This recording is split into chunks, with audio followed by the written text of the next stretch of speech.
Halo sahabat garis lurus, pernah nih ada yang nanya ke gue bahwa sertifikatnya hancur. Nah, dimakan rayap, sisanya dikit banget dan itu udah nggak ketolong ya. Nah, ini gimana nih kalau sertifikat yang berharga rusak, baik karena rayap, banjir, atau kebakaran, atau kejadian-kejadian sehingga sertifikat lo itu rusak lah jatuhnya ya.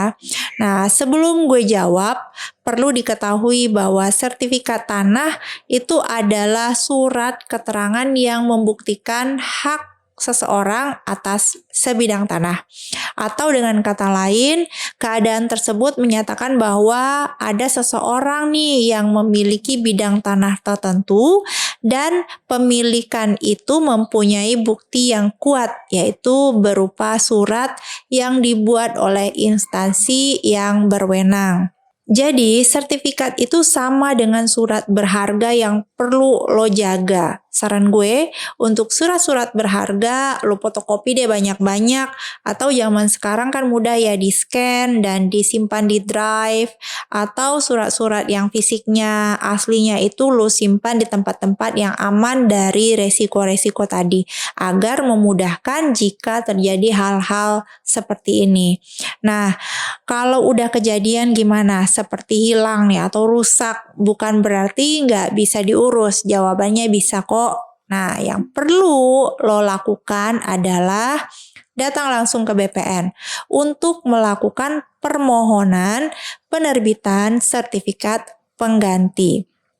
Ini kalau rusak ya, rusak itu kita asumsikan masih tersisa bagian-bagian sertifikat untuk bisa diidentifikasi mengenai informasi dari sertifikat lo. Jadi ada bagian yang tidak terbaca atau ada bagian yang robek atau terlepas. Nah, akan tetapi masih tersisa bagian sertifikat yang cukup untuk mengidentifikasi adanya sertifikat lo tadi. Nah, untuk hal ini pada dasarnya jika sebuah sertifikat tanah rusak, maka dapat diterbitkan sertifikat baru sebagai pengganti. Hal tersebut sebagaimana diatur dalam pasal 137 ayat 1 Permen Agraria Kepala BPN nomor 3 tahun 1997 yang berbunyi, permohonan penerbitan sertifikat pengganti karena rusak atau karena masih menggunakan belangko sertifikat lama itu dapat diajukan oleh yang berkepentingan dengan dia melampirkan sertifikat atau sisa sertifikat yang bersangkutan.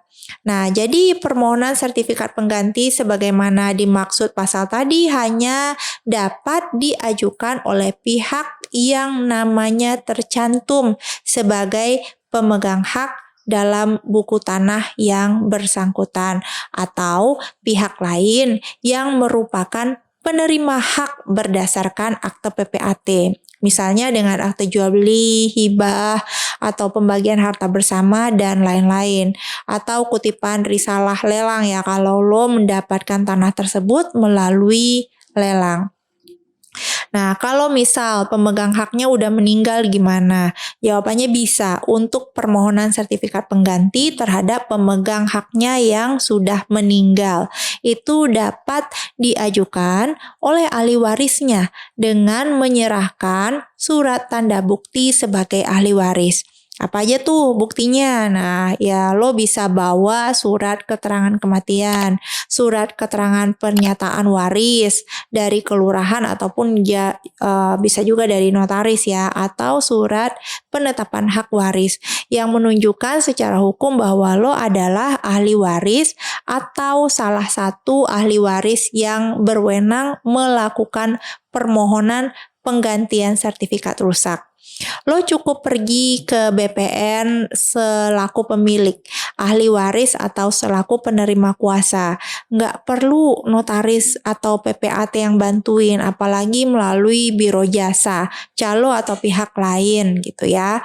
Nah, bagi sertifikat yang rusak, bukan hilang ya, bukan hilang, atau kerusakannya bisa dibilang tidak terbaca lagi lo ya. Lo harus bawa sertifikat asli sebagai pemohon, lo bawa identitas diri, seperti KTP, KK, atau surat nikah. Atau kalau lo sebagai kuasa, lo bawa surat kuasanya. Lo harus mengisi formulir yang disediakan oleh BPN. Ada juga surat-surat seperti surat pernyataan penguasaan secara fisik, surat tidak sengketa, dan juga membawa SPPT PBB. Nah, kalau sertifikat yang rusak adalah sertifikat lama, lu perlu cek dulu apakah sertifikat tersebut sudah divalidasi atau diplotting oleh BPN. Nah, ini biasanya nggak berlaku bagi sertifikat yang baru ya. Biasanya sertifikat baru sudah divalidasi dan diplotting. Nah, gimana jika sertifikat lo belum tervalidasi atau belum diplotting? Maka petugas plotting dari BPN akan meluncur ke lokasi untuk melakukan plotting dan pemohon menunjukkan lokasi dan batas-batas tanahnya. Nah, selanjutnya penggantian sertifikat tersebut akan dicatat pada buku tanah yang bersangkutan. Lalu, dalam hal penggantian sertifikat karena rusak, maka sertifikat yang lama akan ditahan dan dimusnahkan. Jadi sertifikat yang sisa tadi akan dimusnahkan oleh BPN. Nah, ini bagaimana jika sertifikat lo hilang atau musnah atau kerusakannya yang bisa dibilang nyaris habis, nggak ada lagi identitas sertifikat lo yang bisa terlihat di dalam sisa sertifikat tersebut. Kalau lo punya fotokopinya, lo bawa surat keterangan hilang dari kepolisian, pengantarnya dari RT, RW, sampai kelurahan. Nah, ini agak mudah ya. Jika lo nggak punya sertifikatnya gimana? Kalau nggak punya, langkahnya lo harus datang langsung ke BPN dan sampaikan bahwa secara detail masalah lo, bahwa lo nggak punya sama sekali nomor sertifikatnya ataupun kopinya, sehingga lo nggak bisa mengurus surat kehilangan. Lo ceritakan lokasi secara detail. Nanti BPN akan melayani dengan melihat peta lokasi dan lo selaku pemilik bisa mengenali lokasi dan nantinya akan kelihatan tuh nomor sertifikat dan pemilik sertifikatnya. Informasi ini akan disesuaikan dengan keterangan lo dengan data yang dari BPN punya. Jika ada kesesuaian, maka akan dilakukan proses kehilangan seperti biasa, yaitu mengurus laporan kehilangan terlebih dahulu. Juga ada sumpah bahwa memang terjadi kehilangan agar informasi dapat dipertanggungjawabkan. Dan juga ada proses pengumuman di media. Pada intinya akan lebih mudah jika lo mengurus penggantian sertifikat hilang jika punya kopinya. Jadi mulai sekarang rawat dan jaga sertifikat dan simpan fotokopinya. Demikian, semoga bermanfaat.